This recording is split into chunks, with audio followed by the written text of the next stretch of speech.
Okay. What does it mean to be a scholar? By definition, a scholar is a distinguished academic or a person who devotes themselves to scholarly pursuits. Okay, so what does a scholar look like? How does a scholar behave? What kind of upbringing does a scholar have?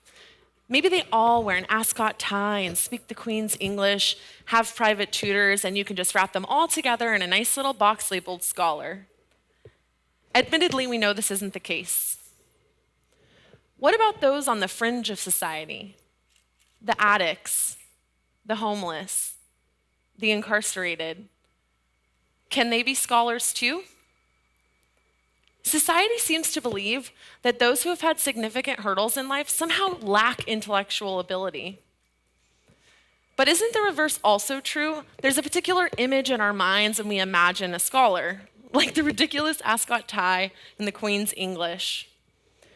What if I told you that these two identities can coexist? As mentioned in my introduction, I'm a President Scholar here at Cal State Long Beach. It's truly an honor. I'm also a United States Department of Education McNair Scholar and an undergraduate business researcher. I've been fortunate enough to be able to present at 5 academic conferences and even publish some of my photography and poetry. Last year, my university even named me Woman of the Year.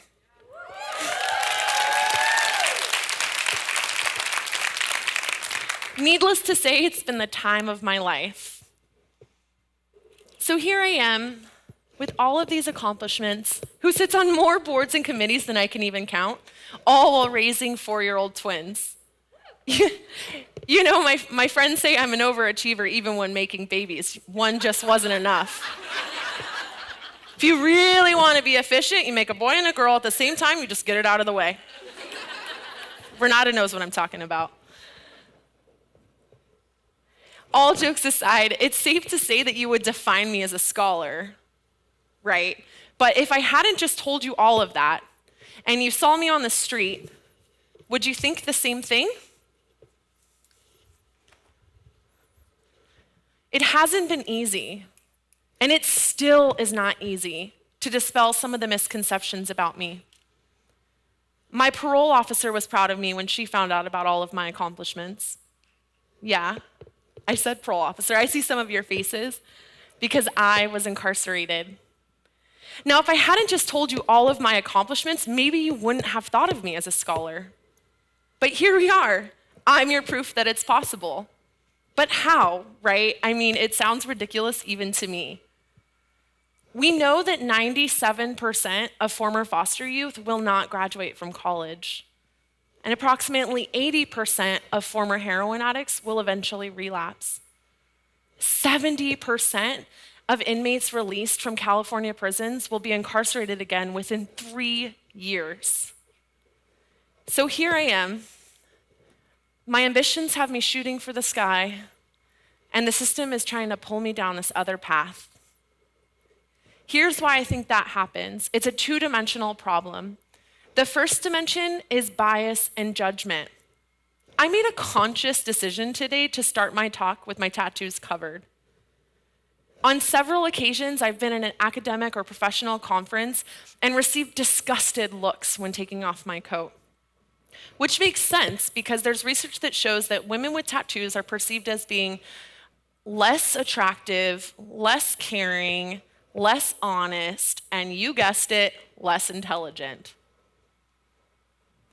Tattooed people are often stereotyped as drug addicts and criminals. In the case of formerly incarcerated, an article published by Penal Reform International showed that most people don't want anything to do with those who have been convicted of a crime. 43% of them were not willing to work on the same team as a former prisoner.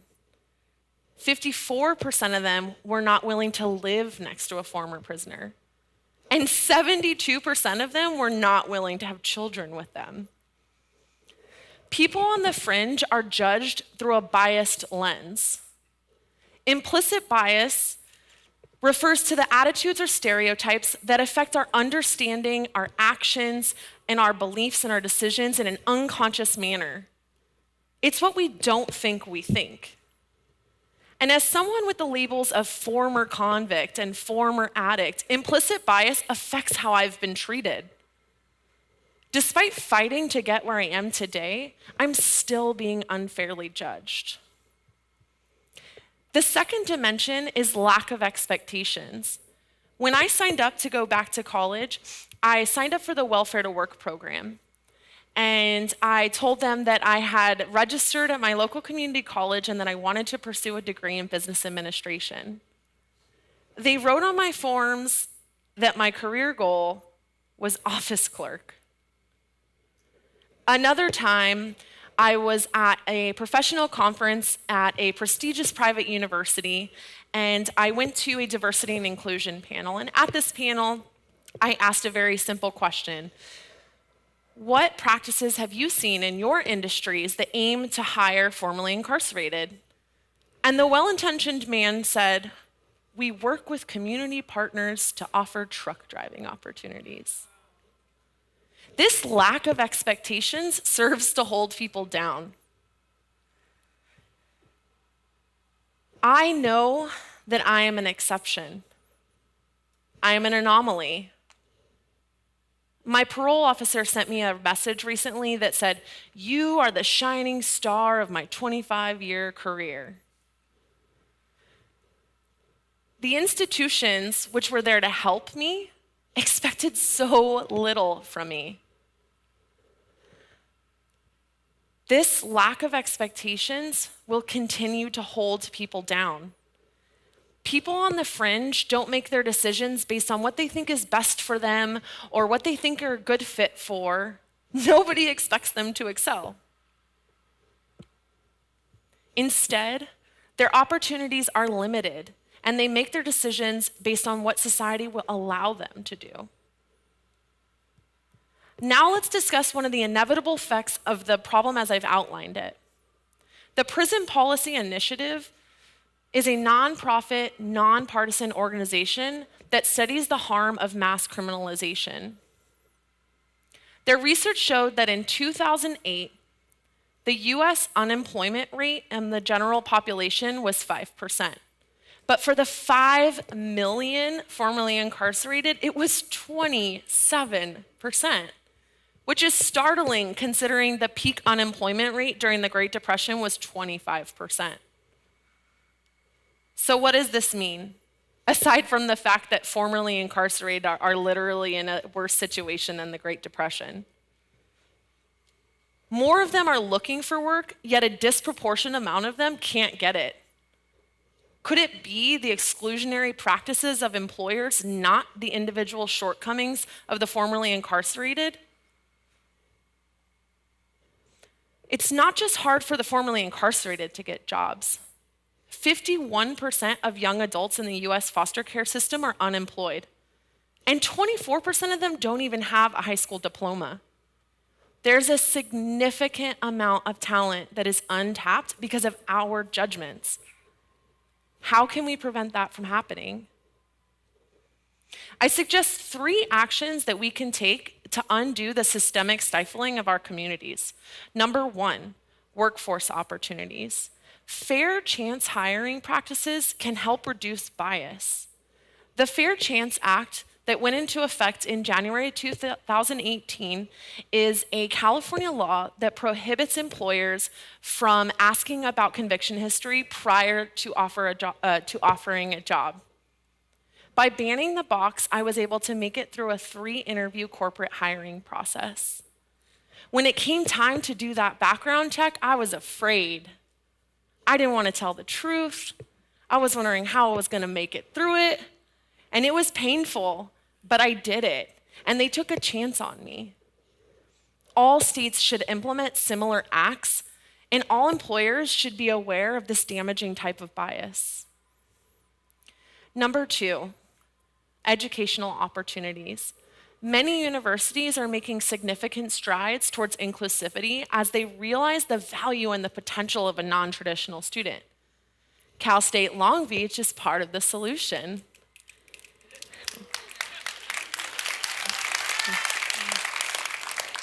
Although the President's Scholarship is generally for incoming freshmen who are valedictorians, they offered this prestigious merit-based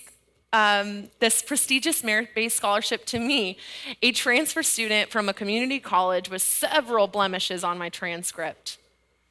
This inclusive excellence ideology is something that all universities should be following, so that all who want to become scholars have the opportunity to do so.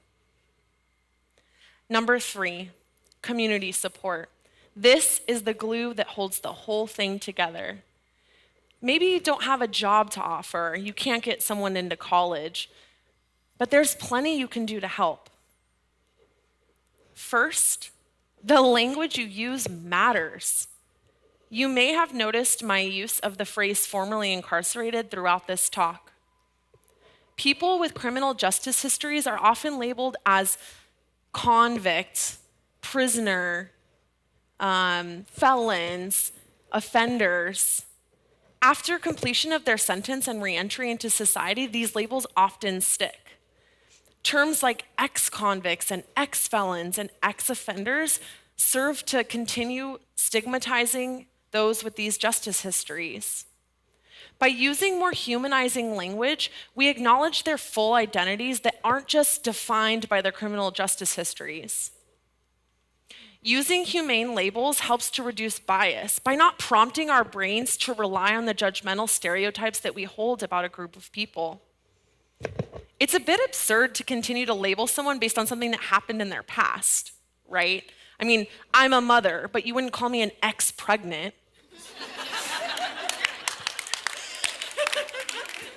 It's kind of weird, right? Furthermore, we need to rally around people who are struggling and help them navigate these opportunities that they may be offered. When you hear someone using insensitive language, say something. When you see a company hiring formerly incarcerated, support them. When you meet someone who was incarcerated, get to know them. We should be championing their success without expectations, and when they stumble, we should help them back up. Because at the end of the day, there is no greater motivation than having someone cheering for you on the sideline. Our collective goal as a community should be to reprogram the belief that people can't change. I did. I was able to break the cycle, and I believe that others can too. After hearing my story, will you still judge the next person? How will you define their success or failure? Attribution theory refers to the attempts to understand the behavior of someone else by attributing feelings or beliefs or intentions to them.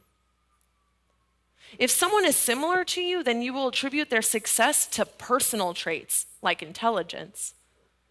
If someone is different from you, you are more likely to attribute their failures to personal traits. Think of a homeless person. You might be tempted to say they're lazy.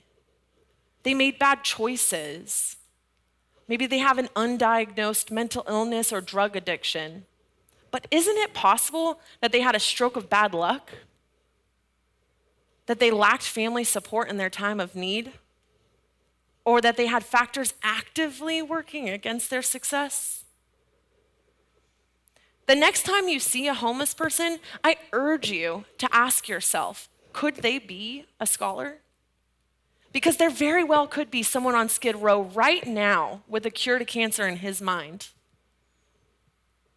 We simply can't judge someone by how they look, how they sound, or how they've lived their entire moment until the moment that you meet them. In their entire life until the moment that you meet them. Because no one is so damaged as to be incapable of redemption and success. I am not an anomaly. We are all capable of so much more than we could ever believe. But first, it takes systems and people believing in us. Thank you.